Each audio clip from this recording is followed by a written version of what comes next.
Hello, and good afternoon, EC Group. My name is Laurel, and if you haven't had the pleasure to meet me, I just wanted to introduce myself. I'll do that a little bit in my slideshow. I was asked to do a 15-minute learning segment, and I am going to talk to you about some life lessons.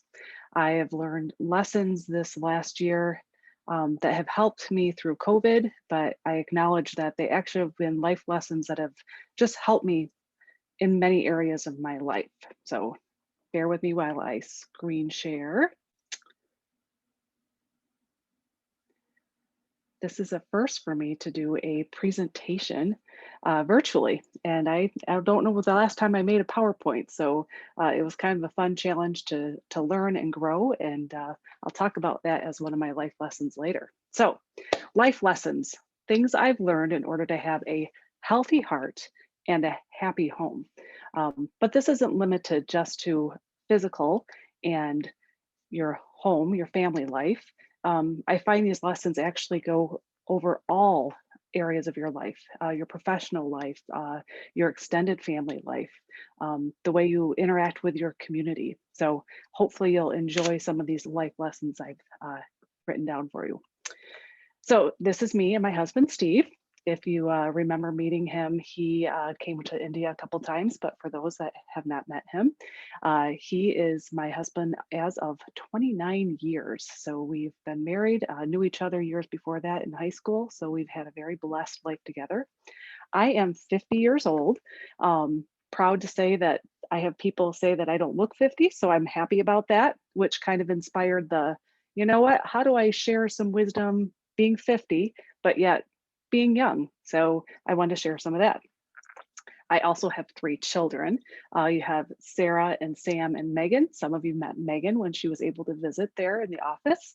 And I got to tell you that my youngest, Sarah, is excited to do the same thing. Sam, not so much. So Megan's 24 years old, Sam's 22 years old, and Sarah is 17 years old.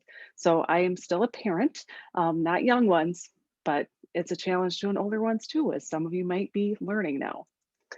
So I have 7 lessons I want to teach you. So the first one is to use paper. My children mock me because I have these spiral bound books, if you're seeing my video, around the house called my brain books. My brain books serve a purpose. I write things down. First of all, to celebrate what I've gotten done, make a list, give yourself some direction. And then at the end of the day, you can say, I got something done. But it also gives clarity, like, what are my real goals? And I'm feeling icky inside. Why do I feel icky? Why do I feel stressed? What's my anxiety? To write it down on paper gives it words. And then once you have those words down, you can realize you have resources and solutions to those things that are causing anxiety. Or you realize this shouldn't be something I'm worried about because it really isn't my worry or my concern. Someone else can own that. So write things down. Use a brain book. It gives you clarity. It might be a journal, you know, if you're processing things and you just need a place to safely just get it out. It helps. So use paper. Oh, this is one of the papers we used. It was a reminder. I actually have it here at my desk. Steve and I talked a few years back. This has been in my kitchen. That's why it's a little stained and crumpled, about our life. His father died early, and it caused us concern. You know, Steve also could have a heart condition that makes him die early, and the doctor told him he should be strong and healthy because if he has a heart attack, he's going to survive if he's strong and healthy. But exercise is, for some of you know, hard to do every day. So we were talking about what brings the most joy. And for him, it was not running. He had to find it in certain exercise programs. But the reminder, what we wanted to give ourselves was to have a healthy heart and a happy home. So be physically strong, but also be at peace with where we are today. Be healthy spiritually, be healthy emotionally, so we can have joy today because we might not have tomorrow. So that was our thing to write down: healthy heart and happy home. So write things down. Number 2, celebrate. Know who you are. Be confident in your own uniqueness. So um, I am a person that observes. I'm analytical. I can see things both good and bad around me. And I would fall into this trap where I would judge myself as opposed to other people. Like, oh, that person has a better car than me, or that person has prettier hair than me. And I had to go through an exercise where I said, you know what? God created me this way. I have this set of characteristics, and I need to celebrate those characteristics and celebrate the differences that other people have and how we come together and make a better unit because we are different. So celebrate who you are. Don't judge yourself and don't judge others. Find support. Um, Early on in our marriage, we realized that Steve is a man and I'm a woman, and we have different needs and ways that we need to be supported. So we were given good advice that we shouldn't expect our spouse to give us 100% of our support. We had to have other people. So I developed friendships and I have professional networks and people around me that can support me in different areas. So, and that support can be encouragement, um, positive times, hard times. We need to be encouraged, someone to share your burden with. And we also need accountability. So I have a couple really good friends nearby that I can talk to when I'm having a hard time or a great time, but a hard time, and they'll listen to me, but then they know my values and they'll remind me of the things in life that are good and the resources and the strengths I have to face those challenges. I also have professional support and my husband and my kids. These are all supports, and accountability allows us to grow and be challenged by those that know us well enough. So find some support. Number 4, be inquisitive. So learn new things. Don't say, I can't. Say, I think I can learn that. So Daniel, sir, challenged me to do this learning segment. Not my thing. I don't do presentations very often, and I don't do PowerPoints. So I learned how to do it. And Miss Julie this morning helped me figure out how to do this presentation, and I'm happy to say I've done it. So um, Google it. Do you guys remember Maria Van Dyken? She was the videographer. When I first started with EC Group, everything was on Apple and Mac, and I was not familiar with them. And I'd ask a lot of questions. And you know what she said? Google it. And she was right. By Googling things, I learned I had a lot of autonomy and abilities to learn things on my own. And that was awesome. And it's kept me young in mind because I can stay up to date. So explore the world you're in and the world beyond you. Don't stay in a short little bubble, a tiny little area. If you, especially during COVID, were stuck in your house, you realize that you just started having what we would call tunnel vision, where you could only see where you were.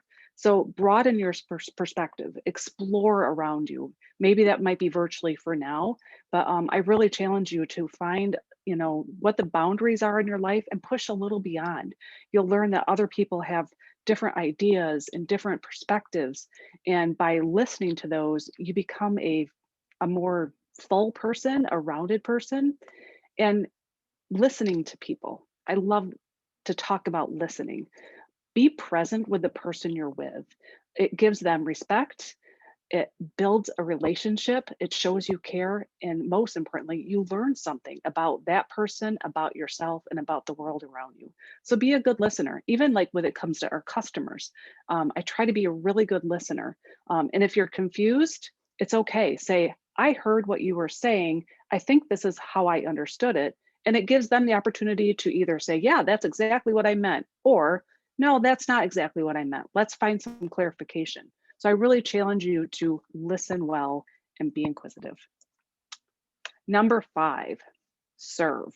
So EC Group gives lots of opportunities for us to serve. And that was actually one of the biggest reasons I joined the company back in 2015 now. So I believe life has purpose, and I've found my purpose. Without purpose, I think life becomes meaningless. And in those moments where you doubt your purpose, you'll find that you have a heaviness or a darkness. So, why do I do this? So, I really challenge you to take the time to find your purpose and understand what it is that you understand your purpose to be. By doing that, you'll probably find that there's people around you that either have needs or resonate with your passion. So, find the opportunity to give, to serve, to do something for others, because I think we're created and wired to get meaning through serving. So uh, people are wired. They say that it's better to give than to receive, and I've got lots of years of experience of saying that's true. Steve and I've had the opportunity to serve in other countries. All through COVID, we were able to continue to serve. We have a small pantry at our church where we give personal care items like laundry soap and hand soap and detergent to people that are of a low economic class. And we continued through COVID safely. We just pre-packaged their bag, kept our masks, our gloves on, a little bit like we see in the CSR activities there. But we were able to do that still every Wednesday evening. And it was just very grounding and helpful to get out of our house once a week, to be aware of someone in person that we know has needs, to talk with that person, to encourage that person. It was so fulfilling for us and refreshing. Even though it's work, it was refreshing. So I encourage you to do that. And I'll find that in my seasons of life, that passion has changed. There's things that might have made me very excited, like being involved in my kids' elementary school and helping serve in there when they were young. And now that isn't so much my passion because I'm older and my skill set is different. My exposure to the world has been different. So be aware that those things change through seasons and takes time to figure out where you are. All right, number 6, get on the floor every day. So maybe you don't get on the floor. Maybe you find exercise that you enjoy that doesn't involve being on the floor. But for me, you may remember I like yoga, but I really enjoy Pilates. That's my newest thing. And I've been doing it for about 6 months, about 4 to 5 times a week. Um, and it keeps me limber, it keeps me stretching. It's also a time to center myself, to breathe, to take some time and check in. Where am I today? How am I feeling? Where are some of those tight spots, both physically and emotionally, that I need to kind of work through and process? Um, and do something with that. Acknowledge it. Maybe I go back and I write it down and deal with it. And then I can be lighter and fresher and more engaged with the people around me. Also, have fun. Um, get on the floor,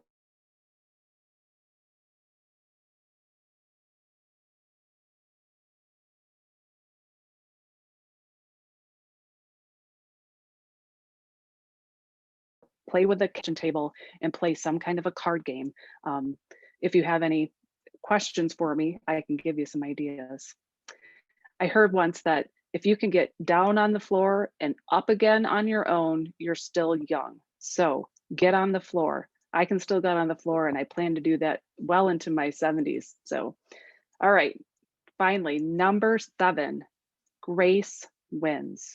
If you take nothing away from today, remember this: grace wins. Forgive yourself and forgive others.